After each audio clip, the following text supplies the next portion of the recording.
Join us. Join us. Join us. Join us. Oh, join us. No, do not join them, you join us, because you can see right there, we did the join us before they did the join us, and what's more, we will not brainwash your children, we will not steal your children, and we won't kill your children in the middle of a field where wholesome boys. Up yours, Bray. WTF, WTF.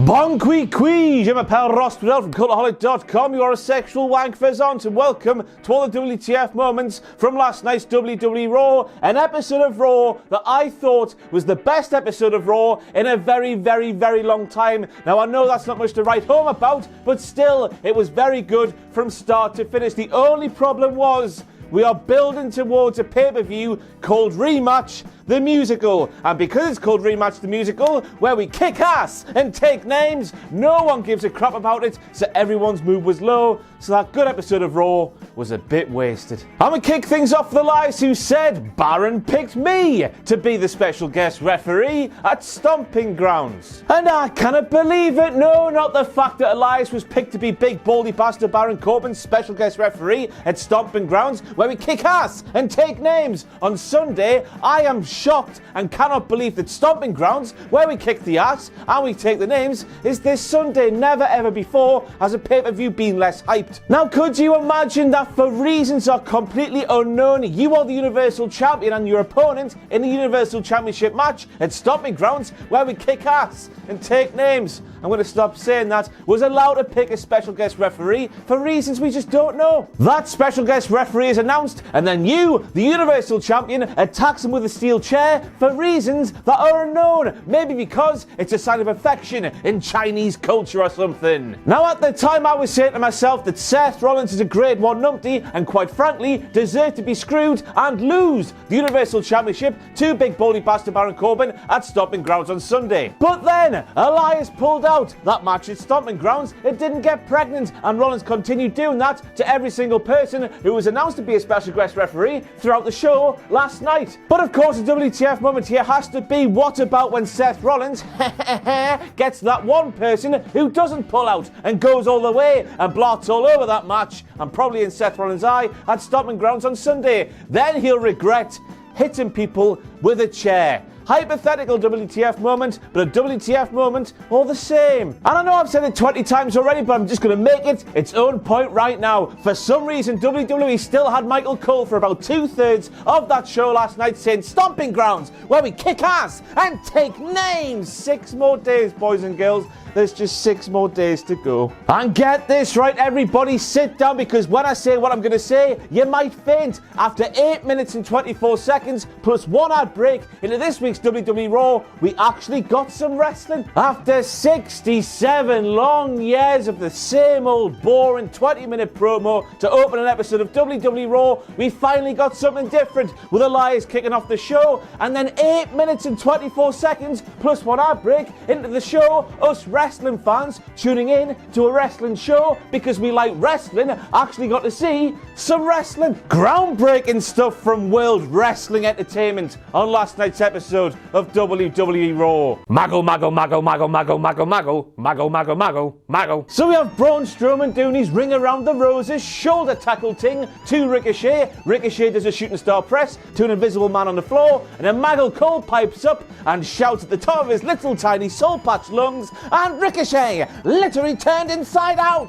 proving that he actually does not know what literally actually means. If Ricochet was actually turned inside out, Michael Cole, then he would actually be the one and only, because he would be the one and only person inside out. What she say? Say, shut up, Renee.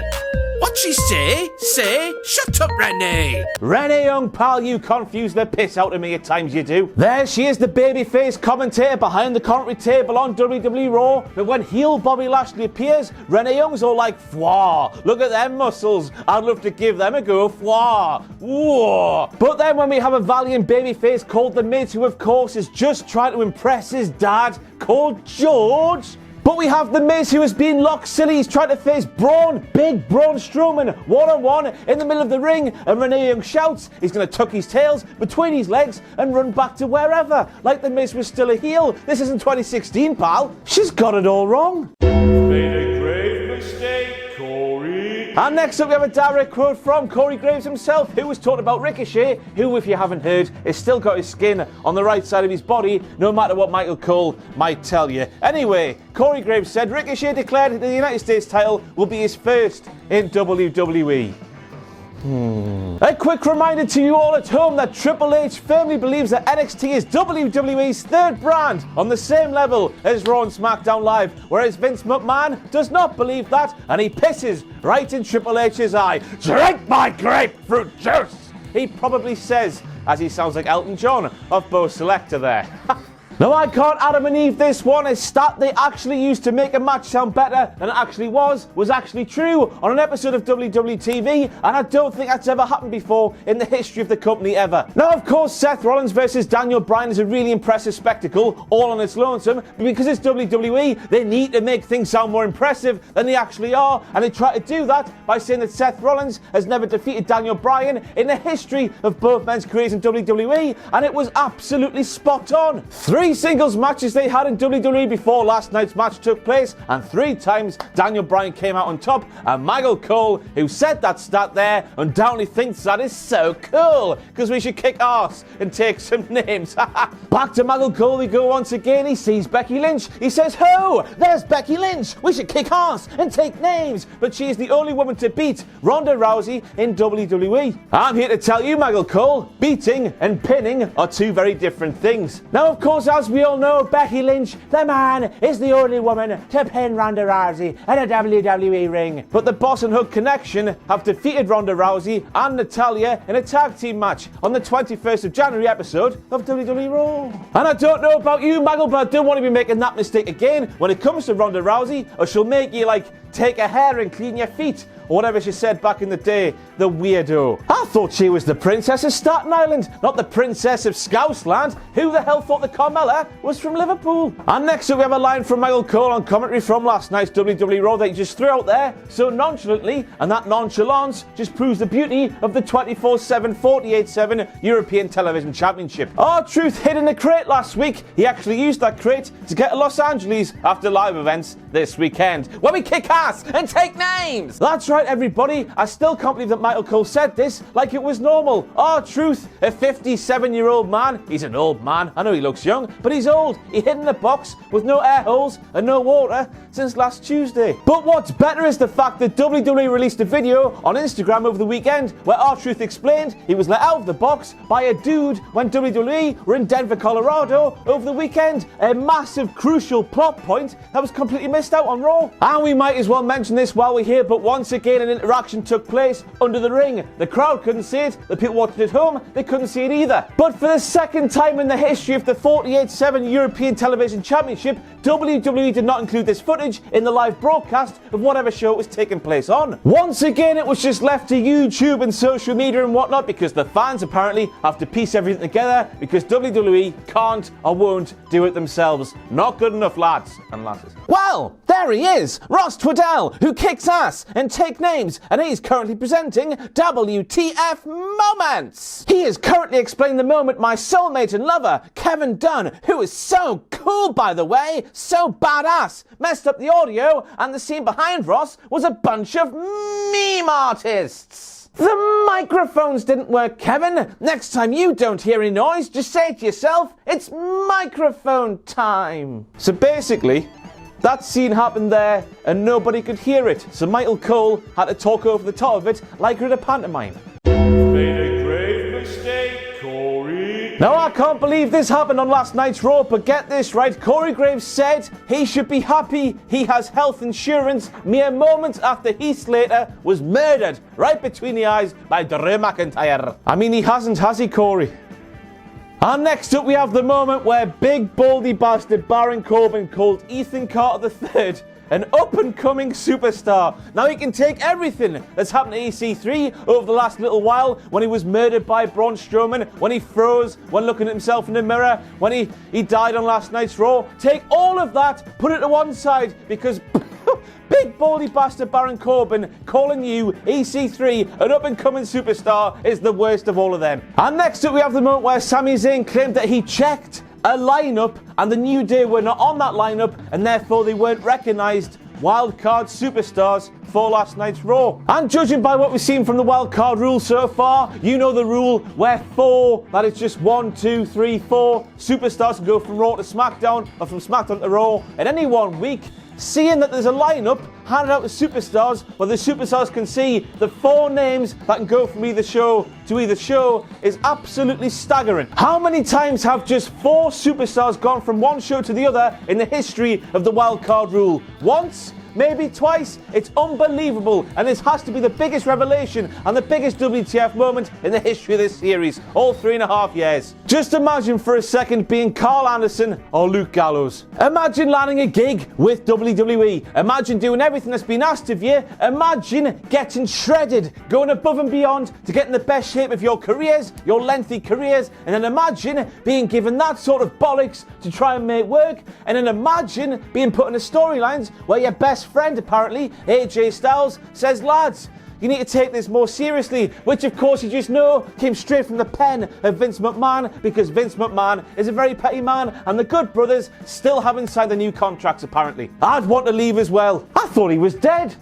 or alive in a Mexican orphanage or a big boy. So then, get in there. Big E and Xavier Woods versus Kevin Owens and Sami Zayn was made for Stomping Grounds, where we kick ass and take names. And what's the best way to get people hyped for that match where nothing's on the line? You put on a way better and far more monumental match on Raw 6 days before. Why the hell would you book a normal tag match and then hype that tag match with a 6-man 2 out of 3 falls tag team match? It's just better, isn't it? And way more exciting in every way possible, apart from big baldy bastard Baron Corbin's participation, because he's crap. This is my first title match in WWE. Let Nikki play. I'm here to tell you that Nikki Cross has had 6, or sex, as the Scottish would say, SEX, title shots at the NXT Women's Championship during her time in the yellow and black brand. Now then, we might as well, let's take a trip back to earlier in this video and learn why this is such a stupid WTF moment. A quick reminder to you all at home that Triple H firmly believes that NXT is WWE's 3rd brand on the same level as Raw and SmackDown Live, whereas Vince McMahon does not believe that, and he pisses right in Triple H's eye. Drink my grapefruit juice! He probably says, as he sounds like Elton John of Bo Selector there.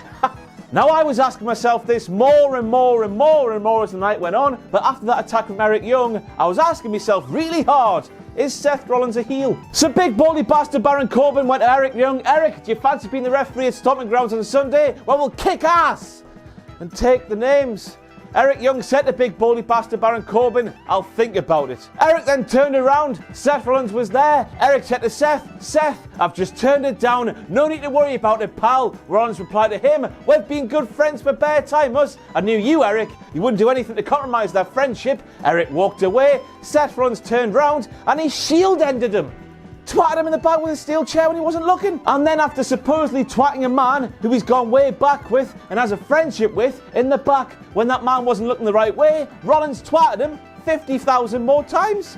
Seth Rollins is a dick. So next up we have Roman Reigns giving it all kinds of ungodly sass in the middle of the ring. He says to Shane McMahon, who of course is the best professional wrestler in the history of WWE ever, Shane, do something you've never done before. Come down to this ring, face me one-on-one like a man. Now, of course, I was the only one in the world asking, was Roman Reigns watching WWE when Shane McMahon, who of course is the best professional wrestler in the history of WWE ever, went one-on-one with The Undertaker inside Hell in a Cell? Or when Shane McMahon, who of course is the best professional wrestler in the world today, went one-on-one with AJ Styles on the grandest stage of them all, point, at WrestleMania 33? Or when he just went whoopah to Kevin Owens and Sami Zayn on SmackDown Live, got rid of their asses, took them down single-handedly, or at the the Royal Rumble this year, where he took the dominating, all-powering, almighty Bar and beat them, single-handedly carrying a former WWE champion in The Miz to a tag team championship victory. Was Roman Reigns watching as Shane McMahon was doing all these things?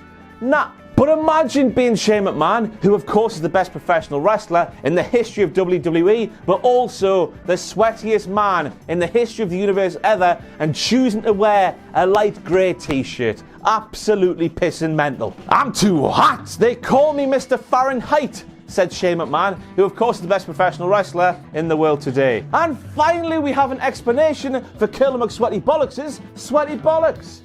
He's always got a cold. He's Mr. Fahrenheit. His temperature's like that. So on last night's Raw, we were doing a thing where we were trying to paint Bayley to be a massive arsehole. Alexa Bliss supposedly put a tweet out saying, look, Bayley didn't take a picture with a young fan just because she was wearing a Nikki Cross shirt. And I feel sorry for Bayley, because that's just not her. Even I've had a picture with Bayley. Look at it there, and I have a massive bell end. They weren't talking about Bayley on last night's Raw. Alexa Bliss was clearly sending a message to Sasha Banks, the other bossy and huggy lady. And I know this because it's been shown time and time again that Sasha Banks hates taking pictures with fans, and it's absolutely fantastic. Next up, we have Michael Cole talking about that match there. And when he was talking about the event where that match there is going to take place, he merely called it Stomping Grounds. That was it. Just Stomping Grounds. The way that pleb has been saying Stomping Grounds, where we kick ass and take names 50,000 times every single Raw over the past 3 or 4 weeks, you would have thought Vince McMahon himself was sat behind the commentary table with a gun pointed at Michael Cole's head, shouting at him, say the name, bitch! Say the name! But good on Maggle for finally standing up for himself. Worms are no good. Hello, WrestleMania 33. But it looks like this brand new Bray Wyatt, if you hadn't picked up on it, from, the brainwashing of the kids and the murderous tones towards the kids, that he's a heel and maybe an idiot as well. We know this now because on last night's installment of the Firefly Fun House, he questioned people who claim the world is round when they haven't even travelled around the world themselves, or if the dinosaurs are actually extinct. Oh, he's going there. If only that nameplate there was true. If only there was one tag team division in WWE for the men split over both rosters and Daniel Bryan and Rowan were the current champions, like that nameplate there actually claims. Something to ponder as we end this WTF Moments video, and I might die now. Thanks for watching. Let us know what you think in the comments below. You can follow us on Twitter at Cultaholic. You can find us on Facebook at facebook.com/Cultaholic. And if you enjoy what we do here at Cultaholic, you can pledge to our Patreon page, patreon.com/Cultaholic. Hit subscribe and join us